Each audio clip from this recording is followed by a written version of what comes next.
Dear audience, السلام علیکم۔ میرا آج کا موضوع ہے بے اولاد بانجھ جوڑوں کے لیے تحفہ خاص۔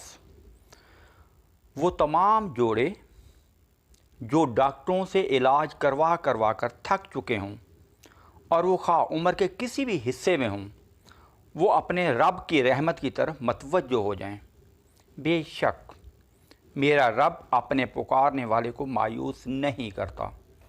فرمان باری تعالیٰ ہے، میں اپنے بندے کے ساتھ وہی معاملہ کرتا ہوں جیسا وہ میرے بارے میں گمان رکھتا ہے۔ تو پکاریے اپنے رب کو مکمل بھروسے کے ساتھ، جیسا کہ اسے پکارنے کا حق ہے۔ پکاریے اپنے رب کو پورے خشوع و خضوع کے ساتھ، پکاریے اپنے رب کو پورے یقین کے ساتھ۔ بے شک وہ اپنے بندوں کو نامراد نہیں کرتا۔ رب تعالیٰ سورہ مزمل میں آیت نمبر 8 میں فرماتے ہیں، تو تم اپنے پروردگار کے نام کا ذکر کرو اور ہر چیز سے بے نیاز ہو کر اس کی طرف متوجہ ہو جاؤ۔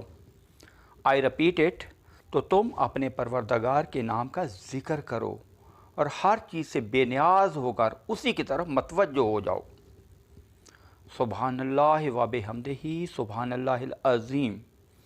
بے شک پاک ہے میرا رب، تمام تعریفیں اسی کے لیے ہیں، اور وہ پاک بلند مرتبت عالی شان ہے۔ بنی اسرائیل کے دور کی ایک روایت ہے کہ ایک نوجوان ایک مسجد میں سو رہا تھا۔ پاس ہی ایک باریش بزرگ اللہ کی عبادت میں مصروف تھا۔ وہ نوجوان اچانک اٹھ کر بیٹھتا ہے اور کہنے لگتا ہے، اے میرے رب، آج میں فلاں چیز کھانا چاہتا ہوں۔ بس وہ یہی الفاظ بولتا ہے، وہ دوبارہ چادر تان کر سو جاتا ہے۔ عبادت گزار بزرگ نے ادھر ادھر دیکھا تو اس نے اپنے علاوہ کسی اور کو وہاں نہ پایا۔ تو اس بزرگ کو خیال آتا ہے کہ اس نے محض مجھے سنانے کے لیے یہ بولا ہے اور میں تو اس کو یہ نہیں کھلانے والا، اور وہ دوبارہ اپنی عبادت میں مصروف ہو جاتا ہے۔ تھوڑی ہی دیر گزرتی ہے، وہ کیا دیکھتا ہے کہ ایک شخص ٹرے میں وہی چیزیں سجائے ہوئے آتا ہے، اور آنے والا شخص اس نوجوان کو نیند سے بیدار کرتا ہے اور کھانا اس نوجوان کے سامنے رکھ دیتا ہے۔ عبادت گزار بزرگ کو اس پہ بڑی حیرت ہوتی ہے۔ وہ دوڑ کر اس اجنبی شخص کے پاس جاتا ہے جو باہر سے اس نوجوان کے لیے کھانا لے کر آتا ہے، اور وہ بزرگ اس سے حیرت کے عالم میں پوچھتا ہے کہ جب اس نے کھانے کی خواہش کا اظہار کیا تھا، یہاں پہ میرے علاوہ کوئی نہیں تھا، پھر آپ بالکل وہی اشیاء جن کی اس نوجوان نے خواہش کی تھی کس طرح سے آپ ٹرے میں سجا کر لے آئے ہو؟ وہ شخص کہنے لگا، میں ایک مزدور آدمی ہوں، میں نے ایک منت مانی ہوئی تھی، آج میری مزدوری اچھی لگ گئی تھی، تو گھر آتے ہوئے میں نے سوچا منت اتار دوں۔ تو گھر واپسی پہ میں نے کچھ سامان خریدا اور گھر لا کر بیوی کو دیا کہ وہ کھانا تیار کرے کہ منت اتارنی ہے۔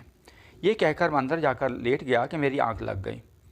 خواب میں رسول اللہ صلی اللہ علیہ وآلہ وسلم کی زیارت ہوتی ہے، اور آپ صلی اللہ علیہ وآلہ وسلم فرماتے ہیں کہ اللہ نے آپ کی منت قبول کر لی ہے، آپ یہ کھانا لے کر فلاں مسجد میں جائیے، وہاں ایک نوجوان سویا ہوا ہے، اسے پیش کر دیجیے، اس کے بدلے میں رب تعالیٰ نے تمہارے لیے جنت میں ایک محل تیار کروا دیا ہے۔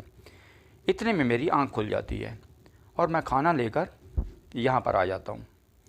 وہ بزرگ نہایت ہی عبادت گزار تھا، اس کو اس پہ بہت تجسس ہوا، کہنے لگا کہ اللہ تعالیٰ نے اس دنیا میں مجھے بے پناہ دولت سے نواز رکھا ہے، کتنا بینک بیلنس ہے، کتنی جائیداد اور پراپرٹی ہے، مجھے کچھ خبر نہیں، میں اس میں سے آدھی آپ کے نام کرنے کو تیار ہوں، اس کے بدلے میں آپ مجھے وہ محل دے دو۔ نوجوان نے کہا نہیں۔ وہ بزرگ بہت بے قرار ہو کر بولا، میری پوری پراپرٹی، بینک بیلنس اور میری تمام عبادت آپ لے لو، لیکن وہ جنت والا محل مجھے دے دو جس کی بشارت آپ کو نبی محترم صلی اللہ علیہ وآلہ وسلم نے دی ہے۔ نوجوان کہنے لگا، سوال ہی پیدا نہیں ہوتا۔ مطلب صاف بھی ہے اور واضح بھی۔ اگر آپ اپنے رب سے یقین کے ساتھ مانگتے ہو وہ تمہیں مایوس نہیں کرتا۔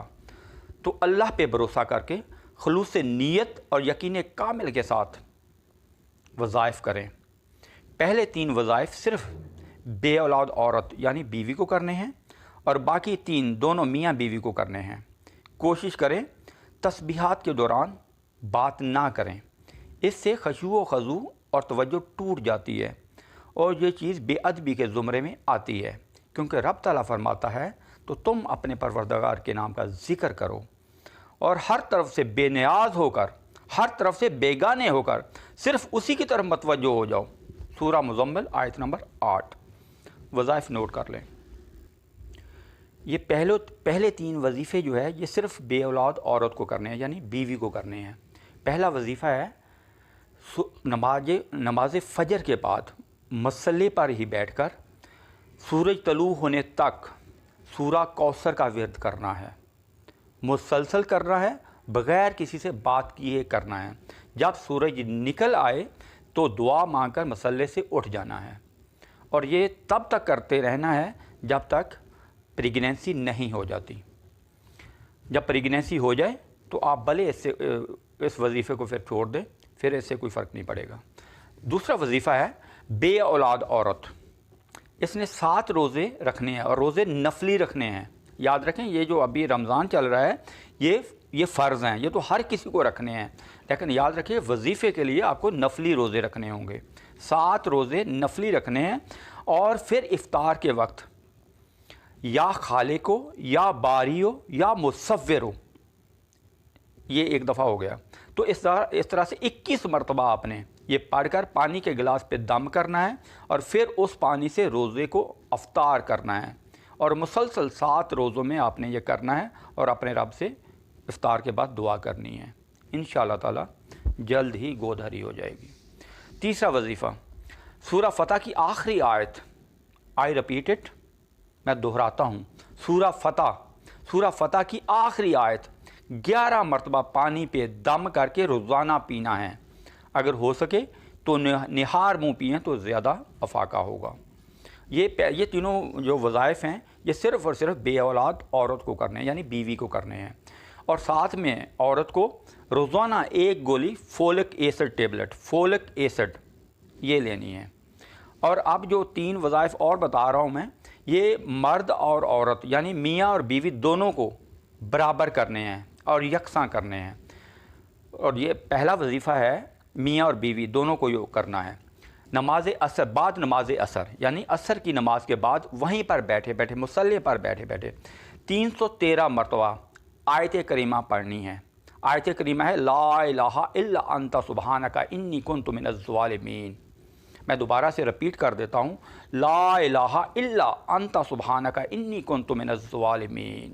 یہ ہے آیت کریمہ، 313 مرتبہ اس کا ورد کرنا ہے، وہیں پہ مصلی پہ بیٹھے بیٹھے بعد نماز عصر۔ یہ بیوی کو بھی پڑھنا ہے اور مرد کو بھی پڑھنا ہے، اور اس کے بعد پھر یہ دعا مانگنی ہے، اس کا بھی ورد ہی کرنا ہے آپ۔ رب لا تذرنی فردا وانت خیر الوارثین۔ میں دوبارہ بولتا ہوں، رب لا تذرنی فردا وانت خیر الوارثین، 313 مرتبہ۔ یہ بھی پہلے آیت کریمہ کا ورد کرنا ہے 313 دفعہ، اور اس کے بعد وہیں پر بیٹھے بیٹھے یہ اس آیت کا ورد کرنا ہے، رب لا تذرنی وانت خیر الوارثین۔ سورہ انبیاء آیت نمبر 89 ہے، پوری آیت نہیں ہے، اس کا یہ والا حصہ پڑھنا ہے جو میں نے بتایا ہے آپ کو۔